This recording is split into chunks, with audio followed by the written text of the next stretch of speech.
Good afternoon, everyone. My name is Greg Ryder. Happy to be here. Shout out to my colleagues at HITLAB, Anne's in the back, Stan, Jerry, for always giving me such a warm welcome and helping to be part of the agenda and talk about the general topic of health equity and how it applies in different settings. Our topic is addressing health equity through action, data, and technology.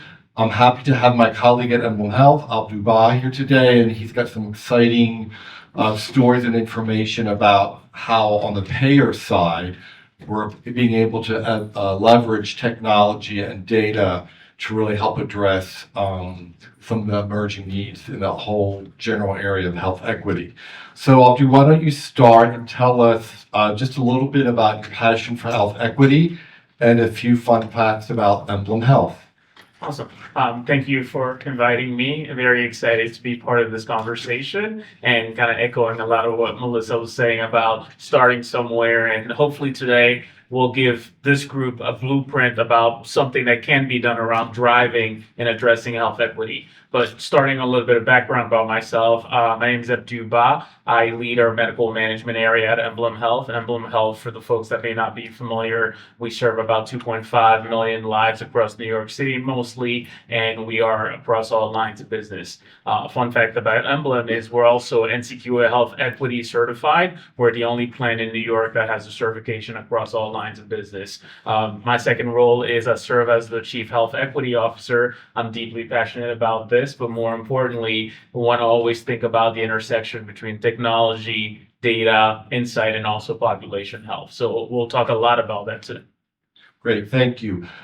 So you and I talked sort of about in this whole space and the topic and sort of our very focused approach to it today, is sort of the whole idea about problem statements. So there's a number of them that are related to driving health equity and disparity, and the need to capture really focused but sort of robust data elements to help us to drill down further into some of these new areas. So give us a little bit of glimpse into some of that and what Emblem Health is doing to address those problems. Yeah, and we're obviously going to talk about it from a payer lens, but I think this is applicable no matter where you are in the healthcare space. If you're a provider organization, if you're a vendor, whatever else, a lot of these will all resonate because we all have the ability to think about how do we impact health equity, how do we impact the member's experience, and so forth and so on. As Melissa mentioned earlier, and I'll continue to reference that because I think it echoes a lot with just the overall strategy. It's about, when we started to think about health equity and obviously being in New York City, it was about where and how do we want to start,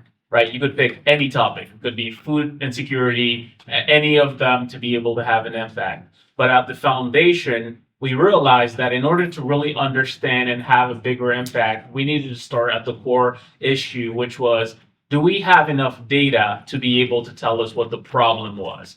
And do we have enough information to be able to dissect it and segment the data in a way that would allow us to say problem one is different than problem two, to be able to truly impact it? And the goal was not to have a sort of a shotgun approach across the board, but to be more targeted, more specific. And as you kind of think about healthcare data in general, it typically only captures very basic demographic data. It has not caught up for the most part. A lot of the basic information is just about phone number, maybe race, maybe language, but that's about it. And as you kind of think about where the evolution of healthcare data, we needed to think about capturing more of those data elements and think about how do we get more insight beyond just zip code and member street address. So one of the things that I know that you've done is you sort of reached out to our employee resource groups to help you with that. So maybe you can describe that a little bit and how that has helped you with capturing some of these data points. Yeah, definitely. So the project that we decided is we were going to elevate and enhance our member demographic data, right? We were going to go through this technology transformation to say, Emblem has 22 different data sources, and we want all of them to capture the same element. So that was our mission statement and our problem statement that we were going to go out and think about the future state of healthcare data and make sure that we would be requesting this new information to allow us to do deeper information around health equity. So as we identify each of the sources, we then started to think about, all right, what are the things that we want to capture? So we went through all of the regulatory stuff, NCQA, CMS data, and so forth. And there isn't one place that gives you the foundation. Every single one is almost a recommendation. There isn't anything that's truly mandated. And then once we got all of the regulatory stuff, we wanted to also think about how does this impact the communities that we're trying to serve? And the best way for us to engage, we started to reach out to our internal ERGs to say, what do you think about, Latinx as an example? That was the first one that we had because we read online that somebody was using Latinx. And I was like, is that appropriate? So ERG group said, probably not. How about A, B, and C? Right, and making sure that we were using that user experience element, that end user element to say, are we capturing the right things so that A, we don't offend anybody, but B, we're not missing any key elements. So Greg and others, as an example, as his role leading one of our ERGs, were to really provide us the feedback that we needed to validate what we expected our data to look like. And we did the same thing also on our provider data. So it wasn't just about capturing it on the member side, but also making sure that future state, if somebody wanted to know and specifically find a doctor that spoke X language, we could capture that.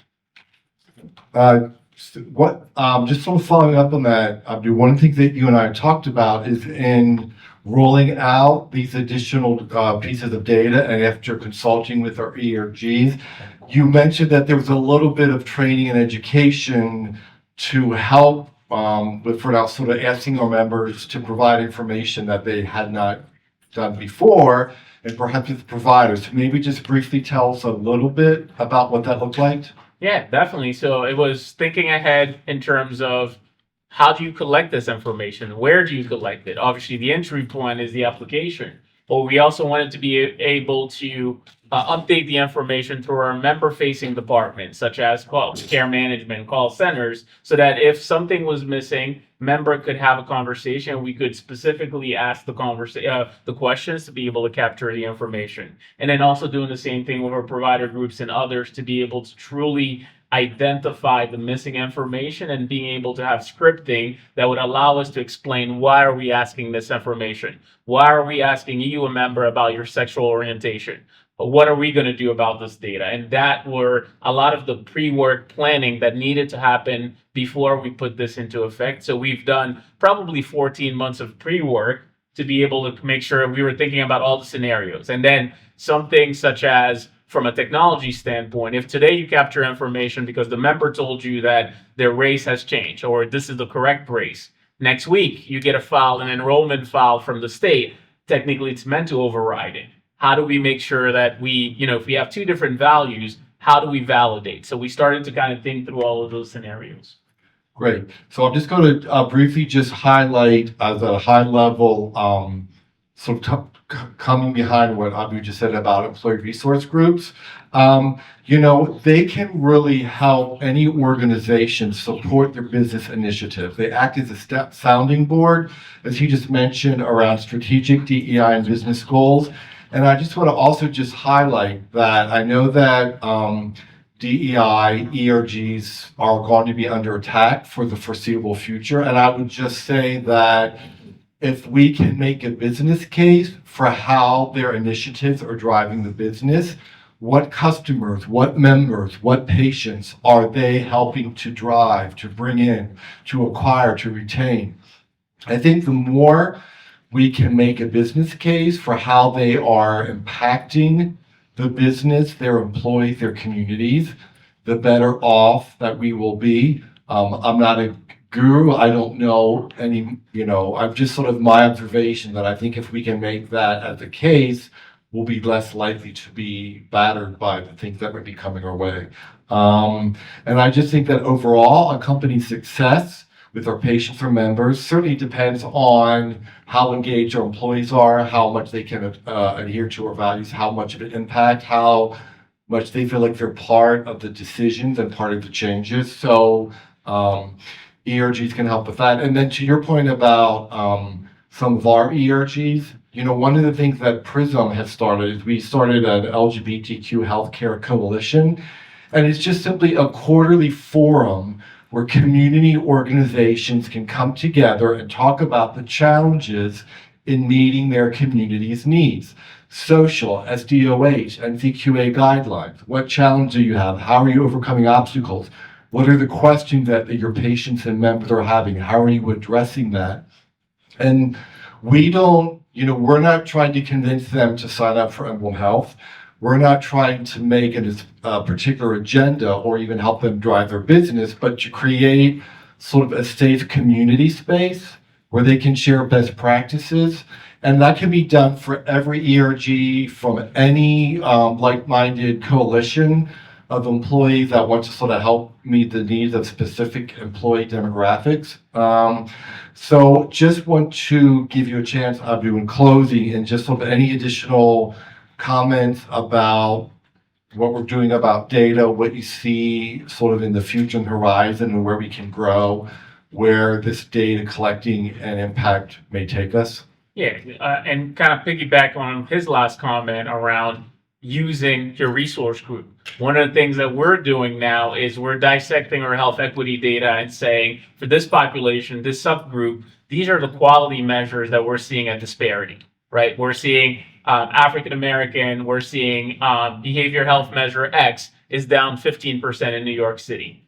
Now that's your problem statement. We're asking you to help us think about things that maybe we're not thinking of, right? To come up with ideas and initiatives that may allow us to improve and solve the disparity that we're seeing. So the data has allowed us to dissect our data from a quality standpoint to be able to identify health disparity. We've used and leveraged technology to now also identify where we had missing links around SDOH and doing campaigns where we're screening for all SDOH and being able to connect members to communities resource. New York, obviously with the waiver, there's a lot of opportunities here in terms of maximizing that. And I would say the third part is also thinking about using this data to look at the actions, such as utilization management.